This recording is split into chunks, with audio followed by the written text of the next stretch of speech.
Hi guys, අද මගේ Canada Journey series එකේ third video එක තමයි මම ඔයගලන්ට මේ ගේන්නේ. ඉතින් මට හිතුණා අද Q&A එකක් කරන්න. මොකද මම TikTok එකේ දාපු වීඩියෝ එකකට මට ගොඩක් කට්ටිය TikTok එක හරහා personally message කරලා අහලා තිබ්බ ප්‍රශ්න ගොඩක්.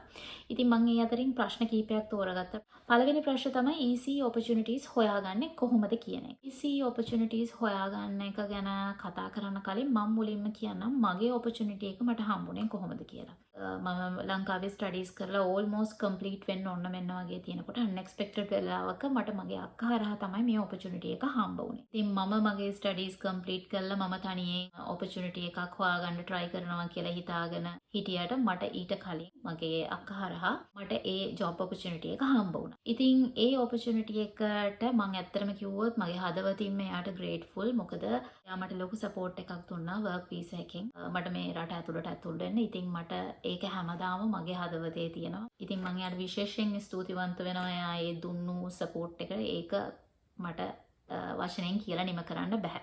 opportunities වලට ආවොත් EC opportunities හොයාගන්න තියෙන platforms තමයි සාමාන්‍යයෙන් Job Bank Canada, ඒ වගේම LinkedIn එක, ඒ වගේම Indeed එක. මේ කියන platforms තමයි genuine platforms. මේ opportunities අපි හොයාගන්නකොට හැම වෙලේම අපි කල්පනාකාරී වෙන්න ඕන දෙයක් තමයි මොනවද අපිට ඒ කියන්නේ foreign workers ලව ගන්න opportunities මොනවද කියලා. අන්න ඒ වගේ foreign workers ලව ගන්න opportunities සාමාන්‍යයෙන් ඒගොල්ලෝ දාන්නේ LMIA හරහා. විශේෂයෙන් කැනඩා වලට එන්න බලාපොරොත්තු වෙමින් ඉන්න කෙනෙක් ඉන්නවා නම් LMIA කියන්නේ මොකක්ද කියලා දන්නවා. Labour Market Impact Assessment එක. ඒ කියන්නේ employer කෙනෙක් foreign worker කෙනෙක්ව මේ රටට ගන්නවා නම් ඒගොල්ලෝ Labour Market Impact Assessment එකක් කරලා තියෙන්න ඕනේ. ඒගොල්ලන්ට proof කරන්න පුළුවන් වෙන්න ඕනේ මේ කැනඩා government එකට මේ රටේ ඒ කියන vacancy එක fulfill කරන්න කෙනෙක් නැහැ. ඒ හින්දා තමයි අපි foreign worker කෙනෙක්ව මේ vacancy එකට ගේන්නේ කියලා.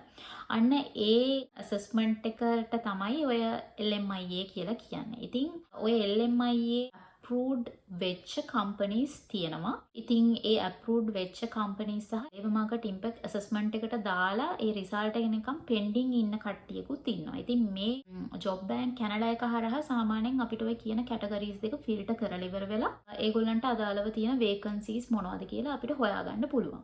ඉතින් අන්න ඒ vacancies හරහා අපිට පුළුවන් qualifications සහ අපේ IELTS හරිනම් එතකොට ඒ අපි ඉගෙනගත්ත qualifications මෙහෙට equal වෙන්නේ මොකකටද කියලා හරියටම බලලා ඒ vacancy requirement එකට අදාළව අපේ qualifications තියෙනවා නම් අපිට පුළුවන් apply කරන්න.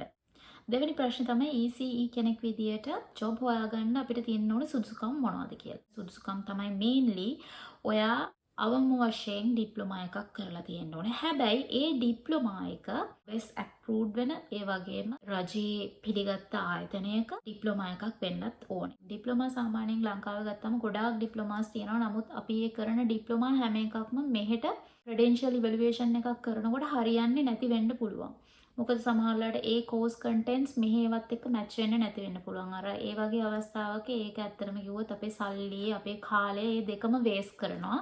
මට කියන්න බෑ ඩිප්ලෝමා එකක් ඕගොල්ලෝ කරනකොට මොන ආයතනයේ ඕගොල්ලෝ ඩිප්ලෝමා එකක් කරන්න ඕනද කියලා. මොකද හේතුව මම genuinely දන්නේ මම කරපු ආයතනය සහ ඒ ආයතනය හරහා මම ගත්ත qualification එක මෙහෙට equal වුණාට පස්සේ කොහොමද කියන එක ගැන experience එකක් විතරයි මට තියෙන්නේ. හැබැයි මට trust කරලා කියන්න පුළුවන් දෙයක් තමයි NVQ level 6 වගේ course එකක් සාමාන්‍යයෙන් කරලා තියෙනවා නම් ඒකත් ගොඩක් වෙලාවට මෙහි ECE කෙනෙක් විදියට credentials equal වෙනවා. ප්‍රධානම දේ තමයි ලංකාවේ මාස 6ට මාස 3ට childhood educators courses තියෙනවා. රට යන්න පුළුවන් කියලා තියෙනවා නම් බොහොම පරිස්සම් වෙන්න. මොකද එහෙම මාස 3 මාස 6 courses කරලා ඉවර වෙලා මෙහෙ ඇවිල්ලා ඔයගලන්ට work කරන්න බෑ officially. ඔයගොල්ලෝ course එකක් කරනකොට මුලින්ම බලන්න ඕන දෙයක් තමයි අඩුම තරමේ මාස 15කට වඩා වැඩි length එකක් තියෙන course එකක් වෙන්නත් ඕනේ. ඒ වගේම රජයේ පිළිගත් ආයතනයක් වෙන්නත් ඕනේ.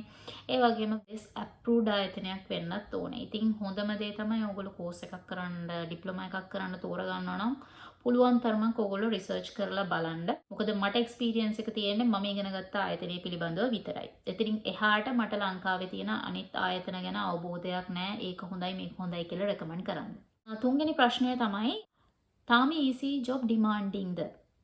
ECE job demanding තාමත් කැනඩාවල. මොකද 2025 ජනවාරි 24 කැනඩා government එක හරහා job list එකක් introduce කරලා දුන්නා. ඒක IRCC වෙබ්සයිට් එකේ දාලා තියෙනවා. ඔයගොල්ලෝ ගිහිල්ලා වෙබ්සයිට් එකේ ගහලා බැලුවොත් what are the demanding jobs in Canada කියලා ඉවරලා IRCC වෙබ්සයිට් එකේ ඕගොල්ලන්ව ඒ අදාළ ජොබ් ලිස්ට් එකට ලින්ක් කරයි. මේක හරහා ඔයගොල්ලෝ ගිහිල්ලා බැලුවොත් එතන ගොඩාක් ජොබ් කැටගරිස් තියෙනවා ඩිමාන්ඩින්. ඒ කියන්නේ මේ වර්කර්ස්ලා නැහැ ඒ කියන ජොබ්ස් වලට.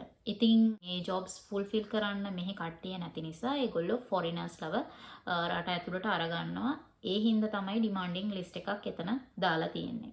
ඕගලන්ට පුළුවන් ඒ IRCC වෙබ්සයිට් එක හරහා ඔය කියන ඩිමාන්ඩින් ජොබ්ස් මොනවද කියලා සර්ච් කරලා මං කියන්නේ ECE විතරක් නෙමෙයි තව ගොඩාක් ජොබ්ස් එතන තියෙනවා. තමුන්ගේ ක්වොලිෆිකේෂන්ස් වලට තමුන්ට හැකියාව තියෙන කැටගරීස් අනුව ඕගලන්ට පුළුවන් සර්ච් කරලා ඔපචුනිටිස් හොයාගන්න. හැම වෙලේම ඕගොල්ලෝ මතක තියාගන්න වර්ක් ඔපචුනිටි එකකට ඇප්ලයි කරනකොට ලංකාවෙන් විතරක් නෙමෙයි තව රටවල් ගණනාවක මිනිස්සු ඇප්ලයි කරනවා. පුළුවන් තරමක් තමුන්ගේ ක්වොලිෆිකේෂන්ස් හදාගෙන IELTS කරලා හරියටම පර්ෆෙක්ට්ලි තමුන්ගේ පැත්තෙන් හැදෙන්න ඕන ටික හරියටම හදාගෙන ඉවර වෙලා ඇප්ලයි කරන එක තමයි වෙන්න ඕනේ. එතකොට කොහොම හරි කැරකිලි ඉවර වෙලා අවස්ථාවක් හිමි වෙන්න තියෙන possibility එකක් තියෙනවා. ඉතින් මම ඒකට ඇත්තටම කිව්වොත් example එකක් කියන්නම්. මම දන්න යාළුවෙක් ඇත්තටම කිව්වොත් අප්‍රේල් වල early childhood educator කෙනෙක් විදියටම ලංකාවෙන් ආව එයාගේ husband එක්ක මෙහෙට. ඉතින් ඒක genuine job offer එකක්. ඉතින් ඒක ඇවිල්ලා ඔන්ටාරියෝ වල ටිකක් rural area එකක තමයි යාට ඒ opportunity එක හම්බ වෙලා තිබ්බේ. ඉතින් ඊට පස්සේ දැන් එයා work කරනවා. ඉතින් එයාත් මේ වීඩියෝ එක බලනවා ඇති. හදිස්සිය හරි මේ වීඩියෝ එක බලලා තිබ්බොත් කමෙන්ට් එකක් හරි ලයික් එකක් හරි දාගෙන යන්න.